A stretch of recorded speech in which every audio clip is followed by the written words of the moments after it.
Welcome to the Small Biz 101 podcast, a show for big dreamers who want to start or grow their small businesses. And now, your host, long-term small business owner and strategic business coach, Connie Weitzel. Welcome to episode 5 of the Small Biz 101 podcast. My name is Connie Weitzel, and I have owned 2 small businesses. One is an HR consulting firm that I've had for, going on 17 years this year. And the other is a business coaching practice that I've had for the past 6 years. I am a huge believer in the power of planning. So with my business coaching practice, I help startups create their business plans. And I also help existing businesses with their strategic planning. And then I provide business coaching along the way to help these business owners implement their plans and really see their businesses take off. This podcast was created to provide you with all of the tools and resources you need to start and grow your own small business. Today we're continuing the Find the Right Biz for You series. One statement I hear often is, I really want to start a business, but I'm not sure what that business should be. If you have that feeling, you're in the right place. With these first several episodes of this podcast, I am walking you through the process of discovery. I want to help you find that ideal small business for you. In episode 1, we talked about the importance of conducting a self-assessment and how to do so. In episode 3, I talked about the various business styles, how to generate ideas, and I gave you some tools to help you determine your own ideal business. Along the way, in episodes 2 and 4, you heard interviews with people either reinforcing the concepts that I discussed or sharing their own experiences as small business owners and figuring out what they wanted to do. If you haven't heard these yet, I encourage you to go back and check those episodes out. Today, I thought I'd change things up a little bit. I am providing my top 10 list of online small businesses for people on the move. I'm doing this because I created this list as a blog post for a group called Sisters in Sports. It's for wives of professional athletes and wives of college and professional coaches. If you happen to be listening and you are the wife of a professional athlete or a coach, that's a wonderful site. Provides all kinds of support for women in that situation, dealing with some unique challenges and also celebrating the wonderful parts of this athletic lifestyle. The website there is sis.life, sis.life. And I'll have that along with all of the other resources that I'll be discussing today in the show notes of this podcast at smallbiz101podcast.com. Why I'm doing this for people on the move. I am the wife of a college basketball coach, and we've been on the move quite a bit these last 5 years. We've lived in 5 different homes in 3 different states with moving for my husband's job, which it's been fabulous. It's been an adventure for us, and we've really embraced living in these new places that we never could have imagined. But I've had to adjust my business as a result of being on the move. And so I created this for other wives who are also on the move, sometimes a lot more than I have been. And I thought, there are a lot of other people out there that could appreciate this list. There are a lot of other people that are on the move as well, maybe military spouses, or frankly, anyone who likes to travel and they just want to be able to take their business with them. So I'm going to be going through these proven, profitable, online entrepreneurial ideas that will allow you to be your own boss and work on your own time. Right now, when I'm recording this, it's mid-January of 2017, and I thought, just wouldn't it be great for you to make 2017 the year of your new business? All right, I'll start with the list. Number 1, virtual assistant. Most virtual assistants work on a freelance basis, and they perform many, if not all, of the functions of an executive assistant. I'll give you an example in my life. I had an office for 14 years in Chicago on Michigan Avenue, and I had an in-person assistant, fabulous woman. Well, when we started moving, we eventually closed that office, and now I work from where I live. But my assistant has continued to help me on a virtual basis. So I get assistance with paying bills, sending out client bills, helping me prepare presentations, making them look really nice, making my proposals look really nice. We've been able to transition, and I'm so grateful because we've been working together now for, I can't even tell you, maybe 6 or 7 years. And I would have hated to have lost the help that Judy provides for me. So that's an example of a virtual assistant. So here are some other things that they do. I mentioned preparing attractive presentation slides. All right, so you need to know things like PowerPoint, Keynote, the latest presentation software. They may also format business correspondence or contracts or proposals like I just mentioned. So in that case, you do need to know or learn word processing and editing software, things like Microsoft Word, Google Docs, Adobe Reader, whatever it might be. It also may involve email management. Many executives and small business owners business owners in general, are overwhelmed with high volumes of email messages, and they prefer to outsource the management of that to assistants. So the virtual assistant can go through, clear out the junk mail, respond to frequently asked questions, and then let the executive business owner know of the remaining correspondence that requires their response. A virtual assistant may also take care of travel arrangements. So if you enjoy doing that, that may be part of the job. It may also involve managing social correspondence. Many business owners and executives need assistance keeping up with things like sending cards and gifts for client birthdays, for special events, for holidays, that sort of thing. The great thing about being a virtual assistant, like with most of these jobs I'll go through, is that you can perform this work from the comfort of your home with just a computer, and non-urgent work usually can be performed on your own schedule. It's also very easy to get started in this line of work.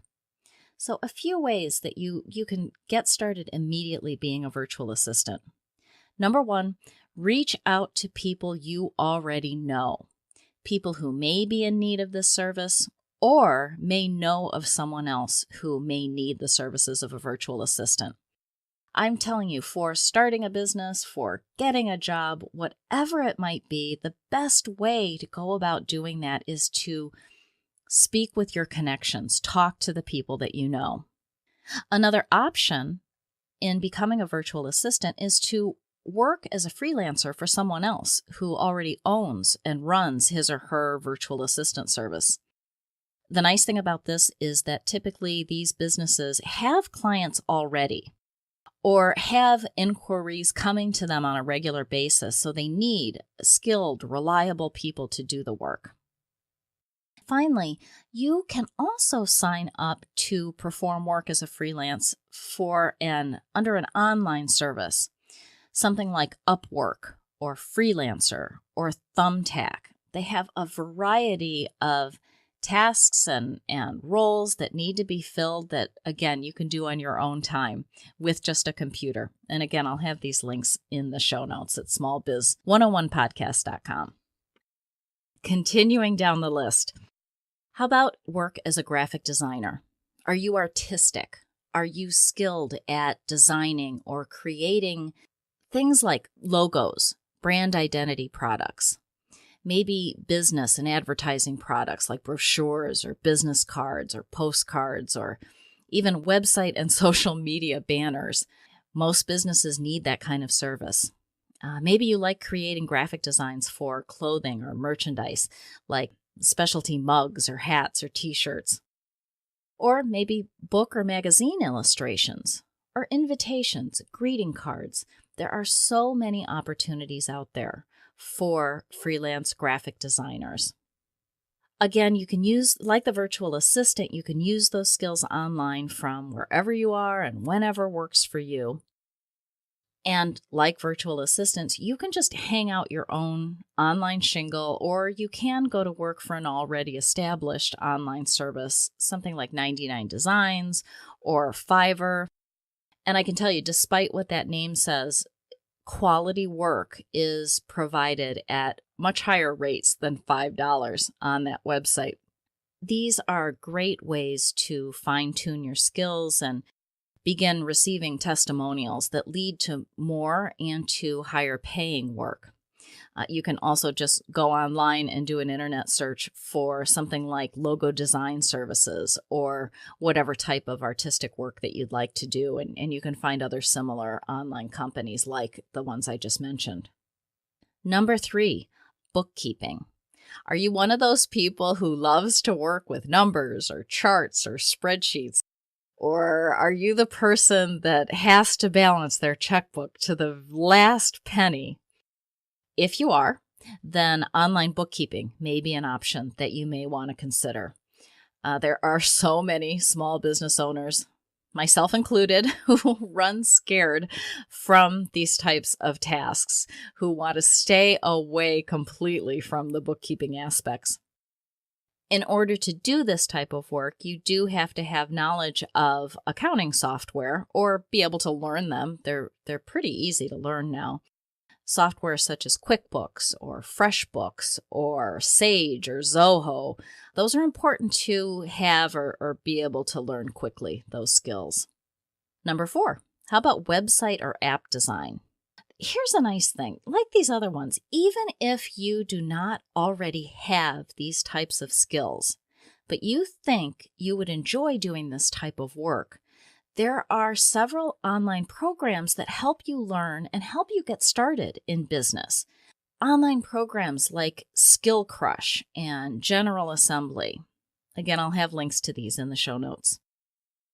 Number 5, what about selling online courses or ebooks? If you find yourself being a voracious consumer of these types of products, I know I am. There are others out there just like us. So if you are an expert at something, you know people likely would be willing to pay to learn from you. There are several resources for learning how to sell these types of online courses and products. There's a couple out of Kentucky that have a business called Flipped Lifestyle, flippedlifestyle.com. And I found them the best through their podcast, which has all kinds of free resources through their programs for developing an online business, online ebooks, and start selling quickly. Number 6, how about social media marketing? Do you have trouble maybe sometimes pulling yourself away from Twitter or Facebook or Instagram or Pinterest, whatever it might be? If you're there a lot, probably by now you've noticed how prevalent advertisements are there for businesses and for other types of organizations. Many businesses are looking for people who have the time, who have the ability to create and execute their social media marketing campaigns, and this just keeps growing. Number 7, how about online reselling? I have been on a mission to clean up our basement.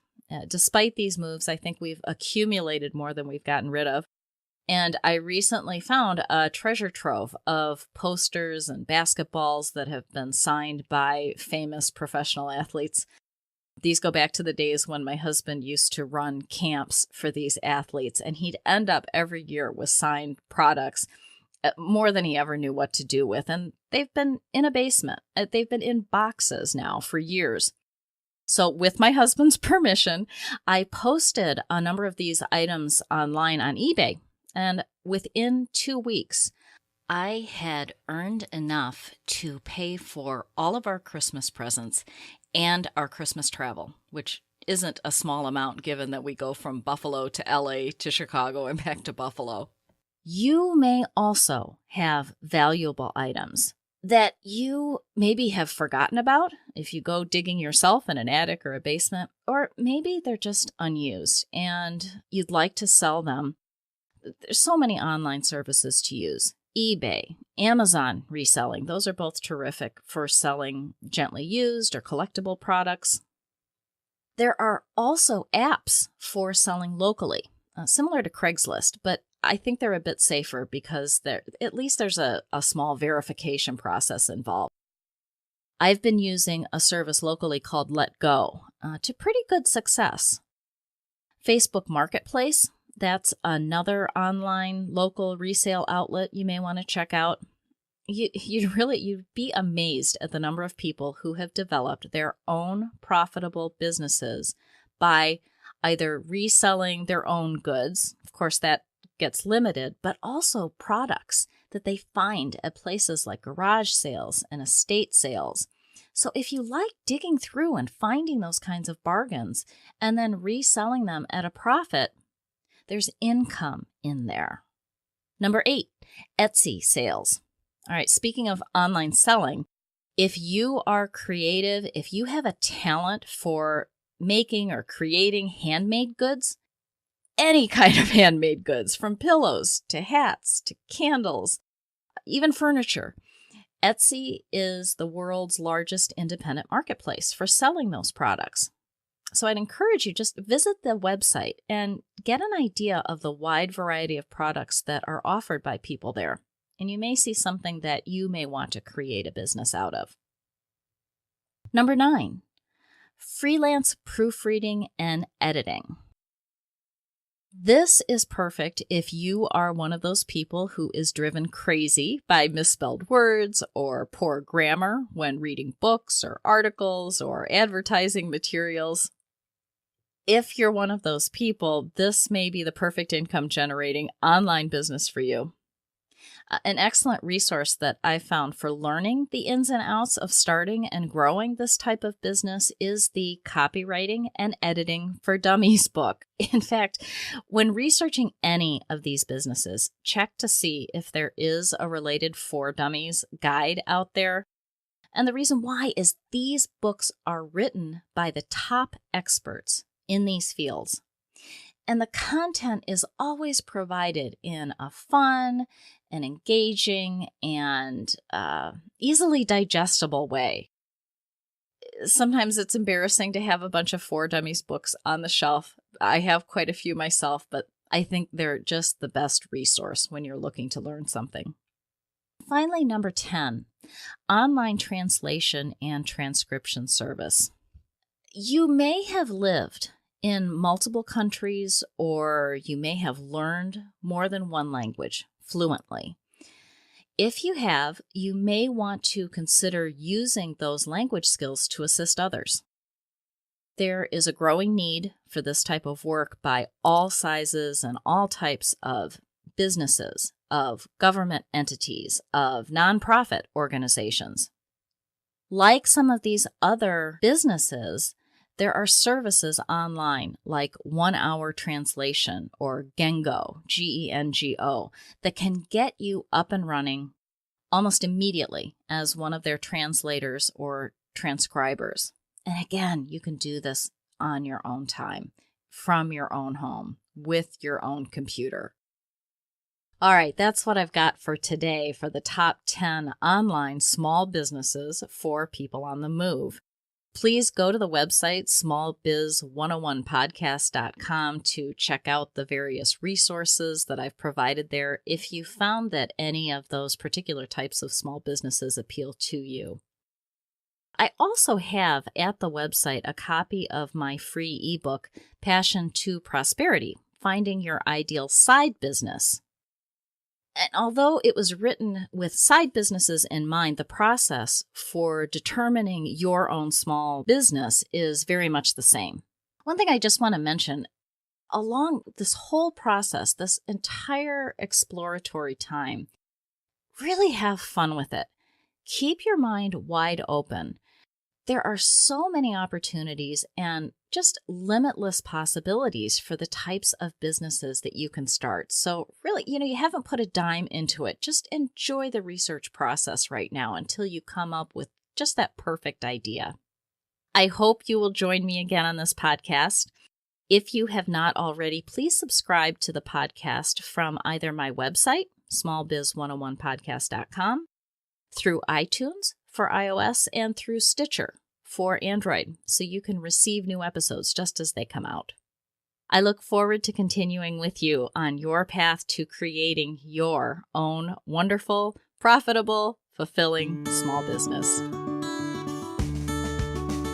Thank you for listening to the Small Biz 101 podcast with your host, Connie Weitzel. For more information, visit smallbiz101podcast.com.